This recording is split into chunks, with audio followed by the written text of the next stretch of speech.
Alright, welcome your rates. This is a Google Earth introduction video where we're going to work through an activity where we find different landscapes and landforms from around the world.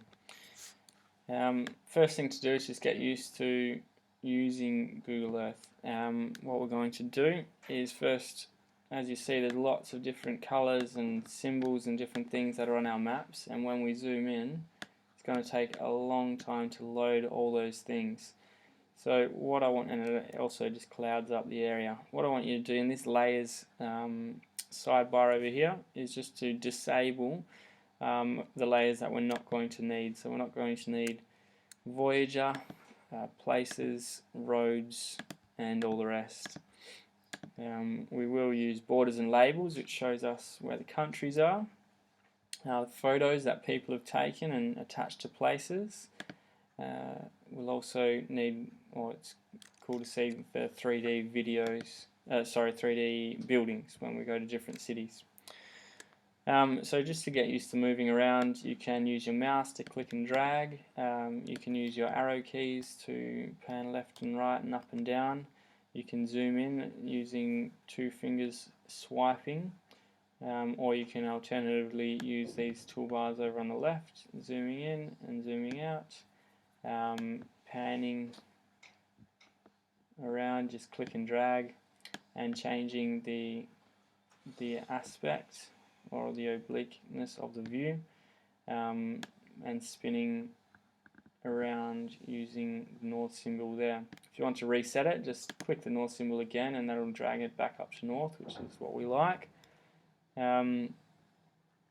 Okay, that's about it. What I also want you to be able to do when you go to a place and you want to see the elevation of the area, I want you to zoom into that area and click shift and then click and drag, and then you'll be able to change you'll be able to see it from a different angle. This will be cool when we go to look at cities or places where there's a lot more detail in the Google Earth photos that they've taken. So we'll use the search bar here and we'll just go to a place of interest such as the Sydney Harbour Bridge. There we'll be able to, it'll just take us straight there. Search bar is very handy. And you can see, because we have 3D buildings enabled, we can see the buildings in detail. Now, to see them at an oblique view or from an angle, I just want you to click and hold shift and then use the mouse to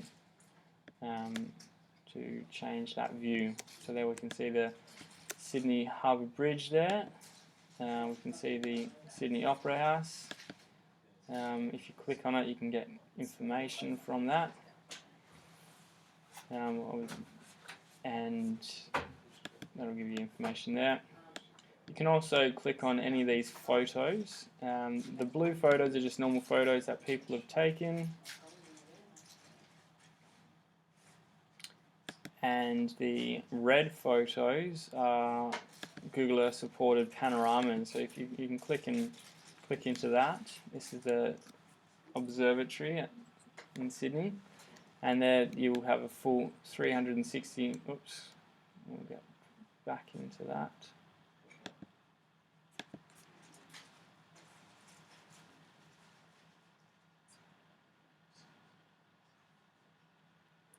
You get a full 360-degree view of the area. Can be very good for when you're looking at landscapes and landforms. Get a real photo view of it.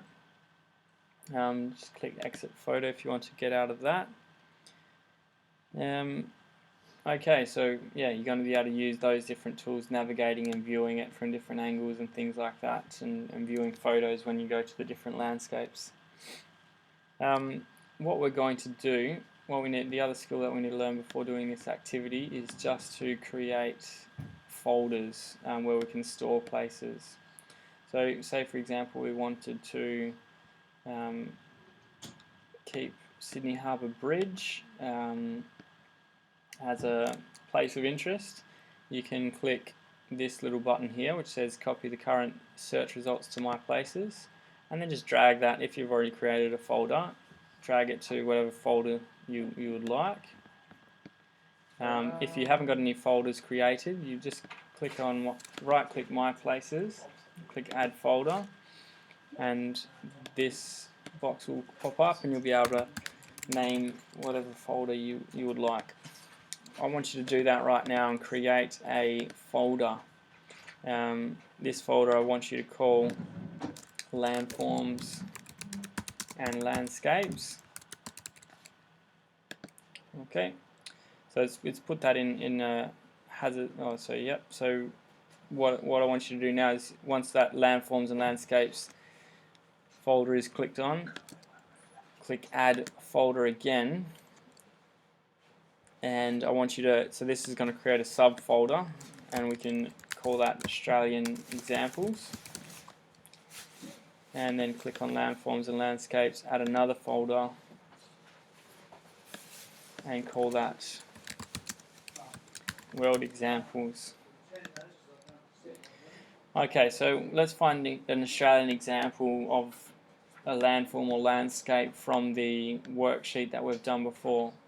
So we know that a mountainous landscape is one of our landscapes that we're looking at.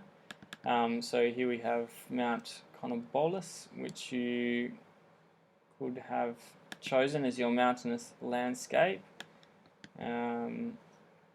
Well, that's more not a very high mountain. We'll choose Mount Kosciuszko, the biggest mountain in Australia.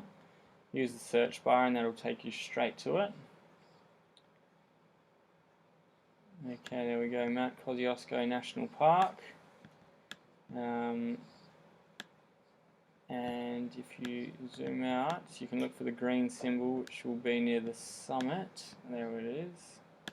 So you can click or double click that, and it will zoom to that area, give you a bit of information on it, how high it is, etc.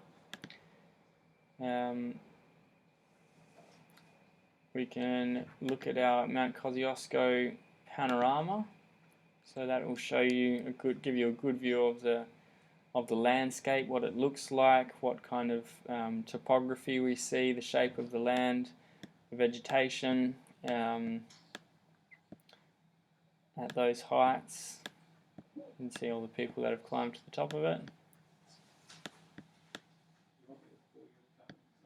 Okay, now a lot of times of the year that this is covered in snow. So just exit that photo. What we're going to do is create a place mark, so you go Add Place Mark, and we're going to, again, don't close that box, you're going to title it Mountain Landscape, Mount Kosciuszko, and we're going to also add our state or territory of origin. And when you do the world examples, I want you to add the country that it's from. Click OK and you'll see that you've got a place mark that's there. I just want you to make sure that you drag and drop it into the correct folder. Make sure you check out the photos and explore the area whilst you're there, so you can understand what it's like in reality. And yeah, continue that for the rest of the Australian examples, then move on to the different world examples. And that's all.